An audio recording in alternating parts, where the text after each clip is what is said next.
दोस्तों नमस्कार, ये है मार्गदर्शन फॉर सिविल सर्विसेज। मैं अनुराग चौधरी। दोस्तों घटना चक्र सामान्य अध्ययन पूर्वावलोकन श्रृंखला के अंतर्गत इस वीडियो में प्रस्तुत है भारतीय राज्य व्यवस्था एवं शासन से संबंधित महत्वपूर्ण प्रश्न जो आपके आगामी परीक्षाओं के लिए बहुत ही उपयोगी है। इस वीडियो में हम सर्वोच्च न्यायालय से संबंधित महत्वपूर्ण प्रश्नों को कंटिन्यू करेंगे।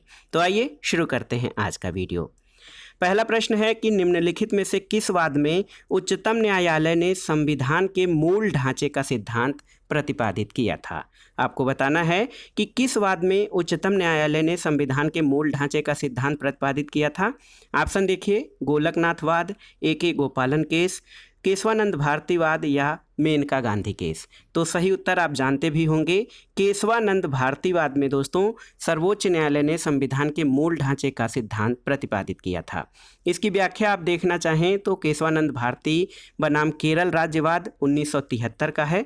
इसमें उच्चतम न्यायालय की 13 सदस्यीय संविधान पीठ ने संविधान के मूल ढांचे का सिद्धांत प्रतिपादित किया था और इस निर्णय में यद्यपि संविधान संशोधन की संसद की शक्ति को स्वीकार कर लिया गया था, किंतु ये भी कहा गया था कि अनुच्छेद 368 संसद को संविधान की मूल संरचना या सांचे ढांचे में परिवर्तन की शक्ति प्रदान नहीं करता है। तो याद रखिएगा, उच्चतम न्यायालय ने संविधान के मूल ढांचे का सिद्धांत केशवानंद भारतीवाद में 1973 में दिया था।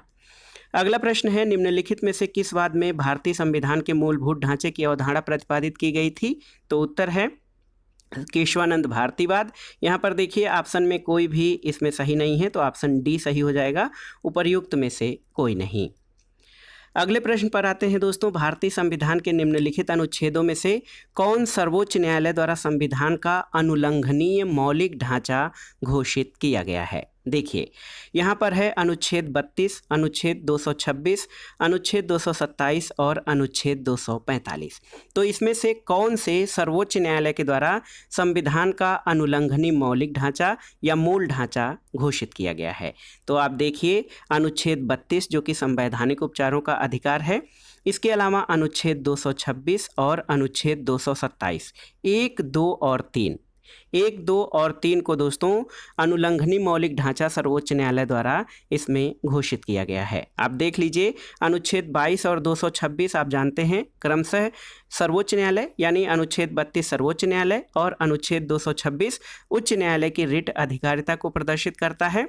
अनुच्छेद 227 में क्या है कि उच्च न्यायालय की अधीनस्थ न्यायालय पर अधीक्षण की शक्ति है और इन तीनों अनुच्छेदों को सर्वोच्च न्यायालय द्वारा अपने विभिन्न निर्णयों में अनुल्लंघनीय मौलिक ढांचा घोषित किया गया है। अगले प्रश्न पर आते हैं, भारत में संविधान की मूल संरचना या बुनियादी ढांचा का सिद्धांत का स्रोत क्या है, आपको बताना है।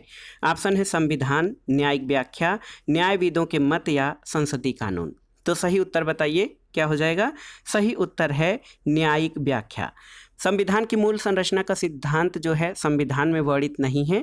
केशवानंद भारती बनाम भारत संघ के बाद में न्यायमूर्ति सीकरी ने संविधान की मूल संरचना या बुनियादी ढांचा के सिद्धांत की व्याख्या की थी और इसका अनुमोदन मिनर्वा मिल्स वाद में किया गया था। तो याद रखिएगा कि संविधान की मूल संरचना या मूल ढांचा का सिद्धांत ये न्यायिक व्याख्या के द्वारा उत्पन्न हुआ है। अगला प्रश्न है दोस्तों, उच्चतम न्यायालय द्वारा आज तक की दूसरी सबसे बड़ी खंडपीठ किस केस में बनी थी। तो सही उत्तर है गोलकनाथ केस में। याद रखिएगा दोस्तों, केशवानंद भारतीवाद में 1973 का है। इसमें उच्चतम न्यायालय द्वारा अब तक की सबसे बड़ी खंडपीठ 13 न्यायाधीशों का गठन किया गया था। उच्चतम न्यायालय द्वारा दूसरी सबसे बड़ी खंडपीठ 11 न्यायाधीशों का गठन गोलकनाथ बनाम पंजाब राज्य में किया गया था। तो याद रखिएगा कि कौन सा उत्तर सही हो जाएगा। देखिए गोलकनाथ केस में जो है दोस्तों सबसे बड़ी खंडपीठ बनी थी।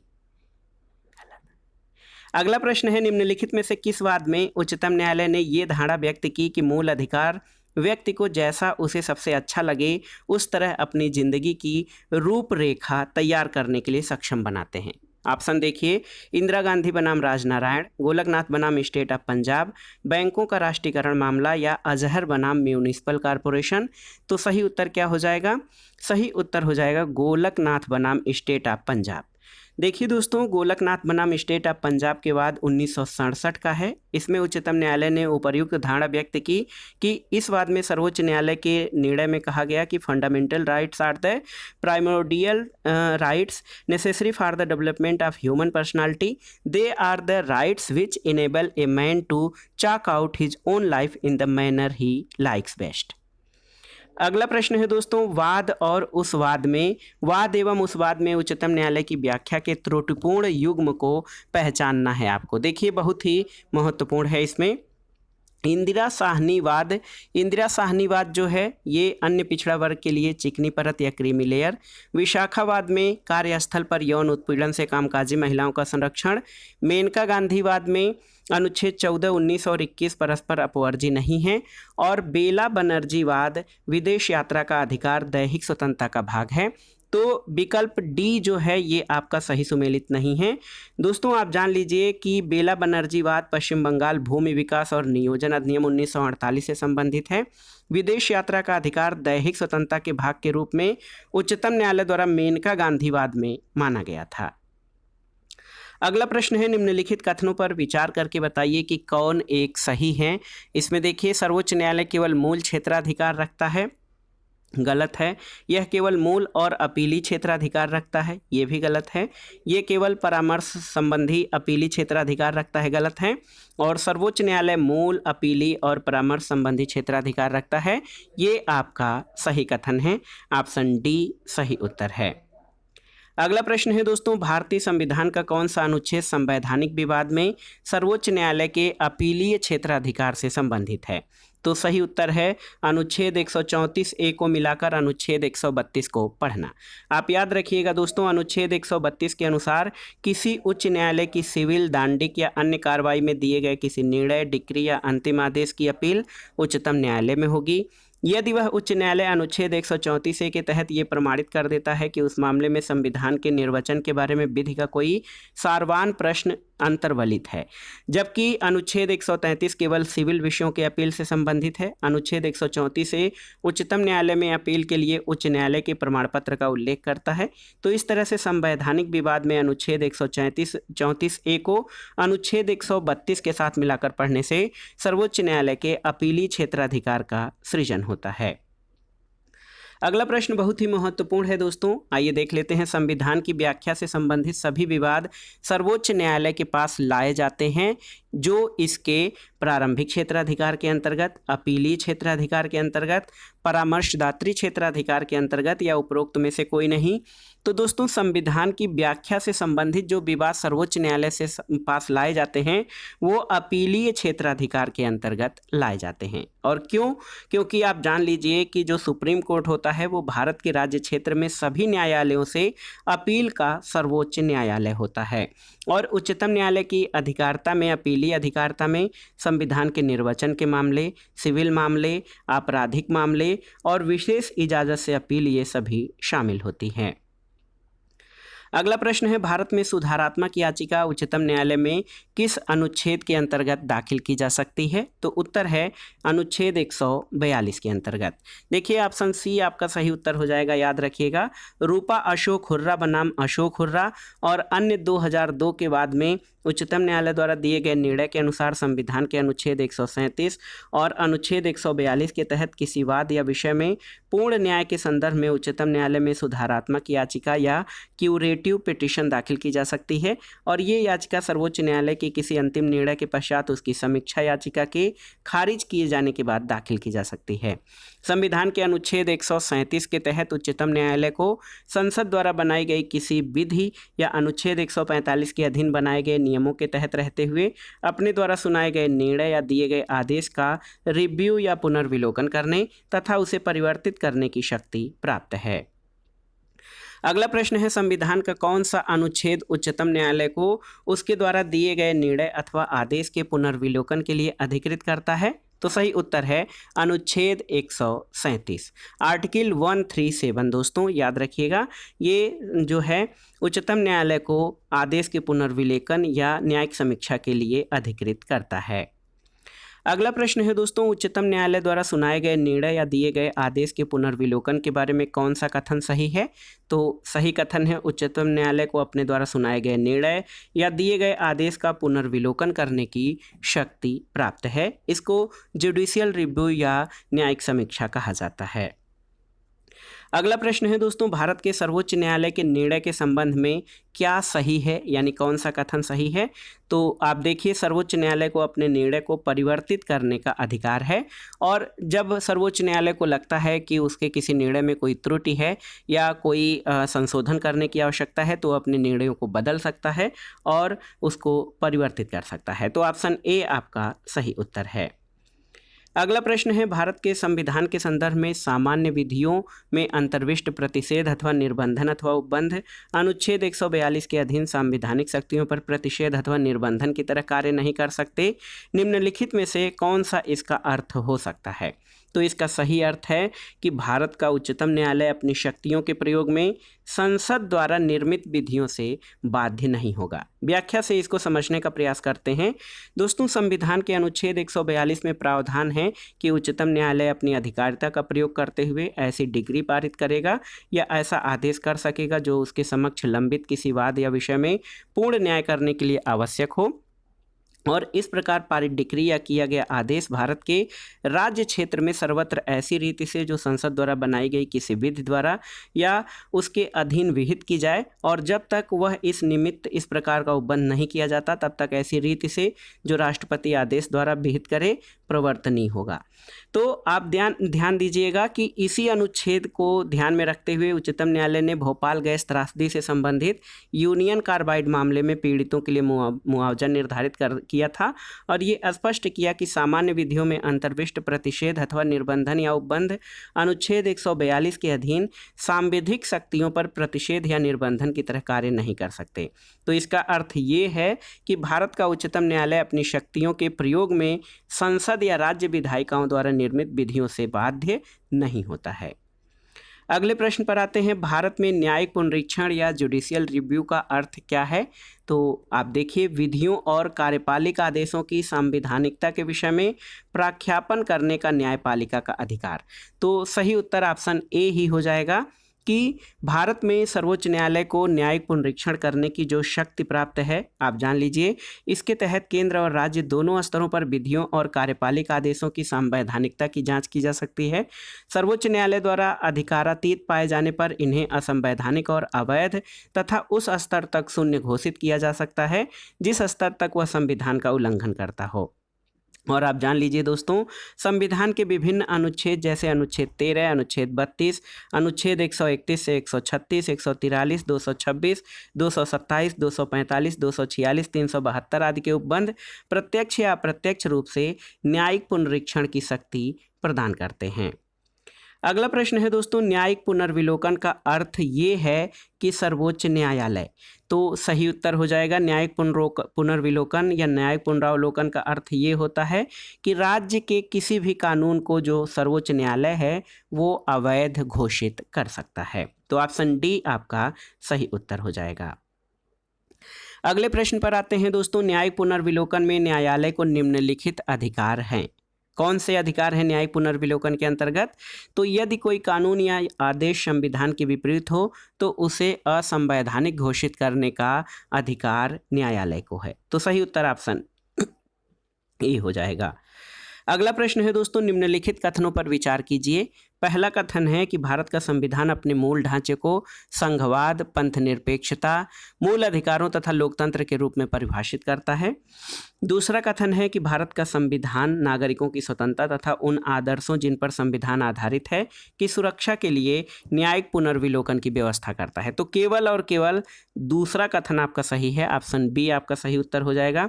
पहले कथन में संघवाद दिया गया है, तो भारत के संविधान में आप जान लीजिए कहीं भी फंडामेंटल स्ट्रक्चर या मूल ढांचे को परिभाषित नहीं किया गया है।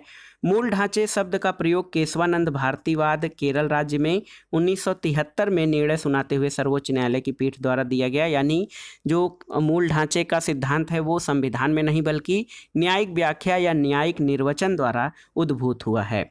भारत का संविधान दोस्तों नागरिकों की स्वतंत्रता तथा उन आदर्शों जिन पर संविधान आदर्श आधारित है उसकी सुरक्षा के लिए न्यायिक पुनर्विलोकन की व्यवस्था करता है। संविधान का अनुच्छेद 13 न्यायालयों को न्यायिक पुनर्विलोकन की शक्ति प्रदान करता है और ये शक्ति अनुच्छेद 32 के अंतर्गत उच्चतम न्यायालय और अनुच्छेद 226 के अंतर्गत हाई कोर्ट्स यानी उच्च न्यायालय को प्राप्त है। अगला प्रश्न है दोस्तों, भारत में न्यायिक पुनर्विलोकन की शक्ति का प्रयोग किसके द्वारा किया जाता है? देखिए, केवल सर्वोच्च न्यायालय के द्वारा, सर्वोच्च न्यायालय और उच्च न्यायालय के द्वारा, समस्त न्यायालयों के द्वारा या उपर्युक्त में से कोई नहीं। तो सही उत्तर है, याद रखिएगा, भारत में जो न्यायिक पुनर्विलोकन या जुडिशियल रिव्यू की शक्ति का प्रयोग है, याद रखिएगा, ये सर्वोच्च न्यायालय और उच्च न्यायालय दोनों के द्वारा किया जा सकता है। आप जान लीजिए, न्यायालय द्वारा कार्यपालिका और व्यवस्थापिका के कार्यों की वैधता की जांच करना अथवा व्यवस्थापिका द्वारा निर्मित कानूनों की प्रशासनिक नीतियों की संवैधानिकता का परीक्षण करके उनके ऐसे उपबंधों को असंवैधानिक घोषित करना जो संविधान का अतिक्रमण करते हों, उसे न्यायिक पुनर्विलोकन कहा जाता है। और भारतीय संविधान में संयुक्त राज्य अमेरिका से ये व्यवस्था ली गई है। भारत के संविधान के मुख्यतः अनुच्छेद 13, 32, 136 के अंतर्गत ये शक्तियां सर्वोच्च न्यायालय में निहित हैं और अनुच्छेद 226 और 227 के अंतर्गत राज्यों के उच्च न्यायालय भी न्यायिक पुनर्विलोकन की शक्ति के संपोषक हैं। अगला प्रश्न है दोस्तों, भारत के संविधान के संदर्भ में निम्नलिखित कथनों पर विचार कीजिए। पहला कथन है, किसी भी केंद्रीय विधि को संवैधानिक रूप से अवैध घोषित करने की किसी भी उच्च न्यायालय की अधिकारिता नहीं होगी। ये आपका गलत है।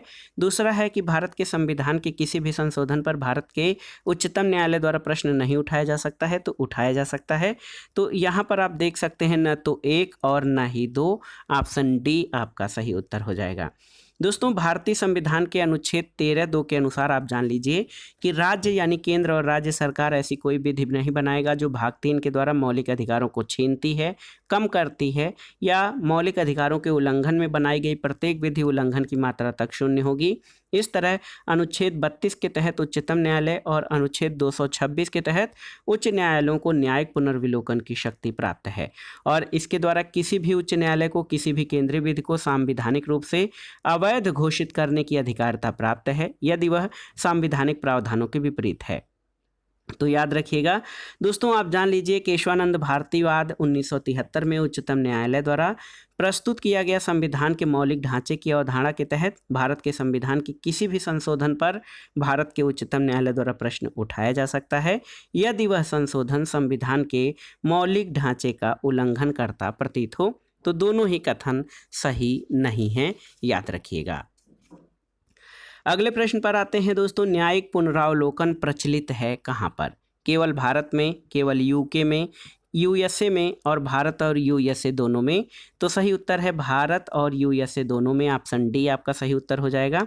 दोस्तों, भारतीय संविधान के अनुच्छेद 13 द्वारा न्यायिक पुनरावलोकन का प्रावधान किया गया है जो संयुक्त राज्य अमेरिका के संविधान से प्रेरित है, जबकि यूके यानी यूनाइटेड किंगडम में संसद की सर्वोच्चता का सिद्धांत है और संसद द्वारा बनाए गए कानूनों को न्यायालय में चुनौती नहीं दी जा सकती है।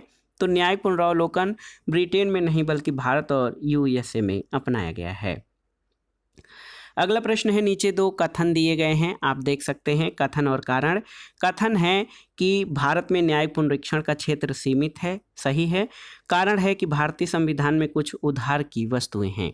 तो दोस्तों, आप जान लीजिए कि ए और आर दोनों सही हैं, लेकिन आर ए का सही स्पष्टीकरण नहीं है, ऑप्शन बी आपका सही उत्तर हो जाएगा। और आप देख सकते हैं कि भारत में जो न्यायिक पुनरीक्षण या जुडिशियल रिव्यू का क्षेत्र है अमेरिका की तुलना में सीमित है। हालांकि केशवानंद भारतीवाद 1973 और मेनका गांधीवाद 1978 में सर्वोच्च न्यायालय द्वारा क्रमिक रूप से न्यायिक पुनरीक्षण के क्षेत्र को विस्तारित किया जा रहा है, फिर भी यह संवैधानिक दायरे में सीमित है। इसका एक प्रमुख कारण यह है कि जहां अमेरिकी संविधान में ड्यू प्रोसेस ऑफ लॉ यानी सम्यक विधि की सम्यक प्रक्रिया का सिद्धांत अपनाया गया है, वहीं भारतीय संविधान में विधि द्वारा स्थापित प्रक्रिया यानी प्रोसीजर इस्टेब्लिश्ड बाय लॉ न्यायिक पुनरीक्षण का आधार है। तो इस तरह से कथन ए सत्य है। और दूसरी ओर भारतीय संविधान में अन्य देशों के संविधानों से विभिन्न प्रावधानों की अवधारणा ली गई है, तो कारण आर भी सही है, किंतु कारण कथन की सही व्याख्या नहीं है। अगला प्रश्न है, भारतीय संविधान में न्यायिक पुनरावलोकन का आधार क्या है? तो सही उत्तर है विधि द्वारा स्थापित प्रक्रिया। दोस्तों याद रखिएगा, भारतीय संविधान में जो न्यायिक पुनरावलोकन का आधार है वो अनुच्छेद 13, 32, 131, 136, 143, 145, 226, 227, 245, अनुच्छेद 246 और 372 के तहत न्यायिक पुनरावलोकन की व्यवस्था निहित है। भारत में न्यायिक पुनरावलोकन का आधार विधि द्वारा स्थापित प्रक्रिया है। इसके तहत न्यायालय ये परीक्षण करता है कि कोई विधि संविधान द्वारा विधायिका को प्रदत्त शक्तियों के रूप में संगत बनाई गई है या नहीं, तथा ये अनुमोदित प्रक्रिया का अनुसरण करती है अथवा नहीं। विधि द्वारा स्थापित प्रक्रिया का उल्लंघन करने पर इसे न्यायालय द्वारा शून्य घोषित किया जा सकता है। अगला प्रश्न है दोस्तों, भारत में जो न्यायिक प्रणाली है वो किस प्रणाली पर आधारित है? न्यायिक प्रणाली भारत में किस प्रणाली पर आधारित है? संविधान, नियमित कानून की उचित प्रक्रिया, परंपरा, कानून द्वारा स्थापित प्रक्रिया या उपर्युक्त में से एक से अधिक? तो आप जान लीजिए, भारत में जो न्यायिक प्रणाली है दोस्तों, ये कानून द्वारा स्थापित प्रक्रिया, अभिलिखित न्यायिक पूर्व निर्णय, दृष्टांत और परंपरा पर आधारित है। अगला प्रश्न है दोस्तों, कोई भी संविधान संशोधन कानून भारतीय सर्वोच्च न्यायालय द्वारा असंवैधानिक घोषित किया जा सकता है यदि वह, तो सही उत्तर क्या हो जाएगा? यदि वह विधि के समक्ष समानता के अधिकार को भाग 3 से हटाकर भारतीय संविधान में अन्यत्र कहीं रखता हो। तो क्योंकि ये कहा गया है कि कोई भी संविधान संशोधन भारतीय सर्वोच्च न्यायालय द्वारा असंवैधानिक घोषित किया जा सकता है यदि वह विधि के समक्ष समानता के अधिकार को भाग 3 से हटाकर संविधान में अन्यत्र कहीं रखता है, क्योंकि भाग 3 जो है वो अनुच्छेद 13(2) का उल्लेख करता है कि राज्य ऐसी कोई विधि नहीं बना सकता है जो इस भाग में दिए गए अधिकार को छीनता हो या न्यून करता हो, और यदि ऐसी कोई विधि बनाई जाती है तो उसे शून्य घोषित किया जा सकता है। अगला प्रश्न है दोस्तों, सर्वोच्च न्यायालय है एक संघीय न्यायालय, मानव अधिकारों का संरक्षक, संविधान का अंतिम विवेचक, सिविल न्यायालय या उपर्युक्त में से कोई नहीं, उपर्युक्त में से एक से अधिक? तो सही उत्तर है ऑप्शन ई, उपर्युक्त में से एक से अधिक।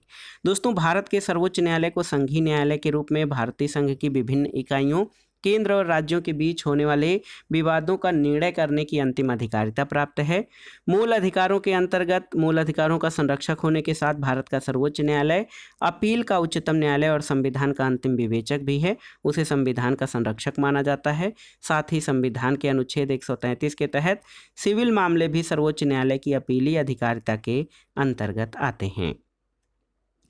अगला प्रश्न है दोस्तों, संविधान की व्याख्या करने का जो अंतिम अधिकार है वो किसे है? तो सही उत्तर हो जाएगा, संविधान की व्याख्या करने का अंतिम अधिकार सर्वोच्च न्यायालय यानी सुप्रीम कोर्ट को है। भारतीय संविधान का संरक्षक कौन है? तो उत्तर है भारतीय संविधान का संरक्षक या गार्जियन ये हमारा सर्वोच्च न्यायालय है। याद रखिएगा, सर्वोच्च न्यायालय भारतीय संविधान का संरक्षक है। ये प्रश्न कई बार पूछा गया है, भारतीय संविधान का संरक्षक कौन है? तो आप जानते हैं कि भारतीय संविधान का संरक्षक जो है वो सर्वोच्च न्यायालय है। अगला प्रश्न है, निम्नलिखित में से कौन भारत के संविधान का अभिरक्षक या कस्टोडियन है? तो उत्तर है भारत का उच्चतम न्यायालय दोस्तों ये संविधान का अभिरक्षक या कस्टोडियन होता है। अगले प्रश्न पर आते हैं। इंपॉर्टेंट प्रश्न है कि भारतीय संविधान का अभिभावकत्व निहित है किसमें? तो उत्तर है सर्वोच्च न्यायालय में। अगला प्रश्न है दोस्तों, कथन और कारण से संबंधित है। कथन है कि केंद्रीय कानूनों की संवैधानिक वैधता के संबंध में भारत के सर्वोच्च न्यायालय की अनन्य अधिकारिता है, और कारण है कि सर्वोच्च न्यायालय भारतीय संविधान का संरक्षक है। तो यहाँ पर देखिए, केंद्रीय कानूनों की संवैधानिक वैधता के संबंध में भारत के सर्वोच्च न्यायालय की अनन्य अधिकारिता है, ये गलत है, लेकिन सर्वोच्च न्यायालय भारतीय संविधान का संरक्षक है, ये सही है। तो आप जान लीजिए, ए गलत है किंतु आर सही है। इसकी व्याख्या देखिए, बहुत ध्यान से देखिएगा।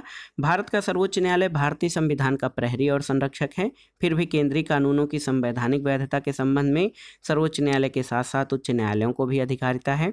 सर्वोच्च न्यायालय की तहत उच्च न्यायालय संसद अथवा राज्य विधानमंडल द्वारा अधिनियमित किसी कानून की वैधता का परीक्षण कर सकते हैं, और संविधान के उपबंधों के अनुसार न होने पर उसे असंवैधानिक घोषित कर सकते हैं। हालांकि उच्च न्यायालय के निर्णय के विरुद्ध सर्वोच्च न्यायालय में अपील की जा सकती है।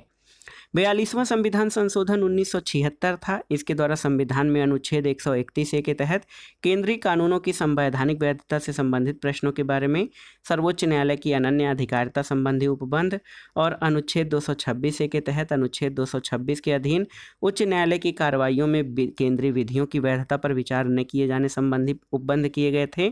फिर भी 43वें संविधान संशोधन 1977 के द्वारा इन्हें निरसित कर दिया गया। तो इसमें सही उत्तर हो जाएगा कि ए गलत है, आर सही है। ए गलत है, आर सही है। अगले प्रश्न पर आते हैं। निम्नलिखित में से कौन से मामले उच्च न्यायालय और उच्चतम न्यायालय की अधिकारिता में आते हैं? देखिए, केंद्र और राज्यों के बीच विवाद, राज्यों के परस्पर विवाद, मूल अधिकारों का प्रवर्तन या फिर संविधान के उल्लंघन से संरक्षण। तो सही उत्तर है मूल अधिकारों का प्रवर्तन। दोस्तों, संविधान के भाग 3 में वर्णित नागरिकों के मूल अधिकारों की रक्षा का अनन्य अधिकार संविधान द्वारा उच्चतम और उच्च न्यायालय को दिया गया है। उच्चतम न्यायालय अनुच्छेद 32 के तहत और उच्च न्यायालय अनुच्छेद 226 के तहत मौलिक अधिकारों की बहाली के लिए बंदी प्रत्यक्षीकरण, परमादेश, प्रतिषेध, उत्प्रेषण और अधिकार परीक्षा संबंधी रिट निकाल सकते हैं और शेष सभी मामले उच्चतम न्यायालय की अधिकारिता में आते हैं। अगला प्रश्न और आज के वीडियो का आखिरी प्रश्न है दोस्तों, भारतीय संविधान के किस अनुच्छेद के तहत सर्वोच्च न्यायालय भारतीय नागरिकों के मौलिक अधिकारों की सुरक्षा करता है? अनुच्छेद 74, 56, 16 या 32? तो सही उत्तर है अनुच्छेद 32। दोस्तों, भारतीय संविधान के अनुच्छेद 32 यानी संवैधानिक उपचारों के अधिकार के तहत सर्वोच्च न्यायालय भारतीय नागरिकों के मौलिक अधिकारों की सुरक्षा करता है। ऑप्शन डी आपका सही उत्तर हो जाएगा। तो दोस्तों, ये था आज का वीडियो घटना चक्र सामान्य अध्ययन पूर्वावलोकन श्रृंखला के अंतर्गत भारतीय शासन एवं राज्य व्यवस्था से संबंधित महत्वपूर्ण प्रश्न। इसमें हमने सुप्रीम कोर्ट यानी उच्चतम न्यायालय से संबंधित महत्वपूर्ण प्रश्नों को कवर किया है, जो आपके आगामी परीक्षाओं के लिए बहुत ही उपयोगी होंगे। आप इन प्रश्नों को तैयार कर लीजिएगा। दोस्तों, वीडियो आपको कैसा लगा हमें कमेंट बॉक्स में ज़रूर बताइएगा। वीडियो को लाइक करें, शेयर करें और इस चैनल मार्गदर्शन फॉर सिविल सर्विसेज को सब्सक्राइब करें। वीडियो देखने के लिए धन्यवाद दोस्तों। नमस्कार।